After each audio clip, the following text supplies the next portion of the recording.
Inflammation is a natural process that helps your body heal and defend itself from harm.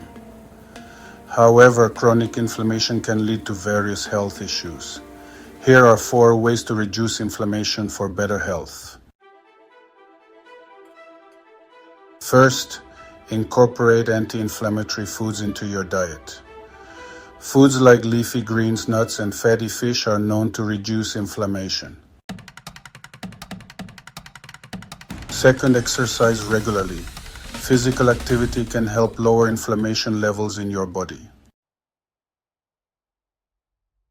Third, manage your stress.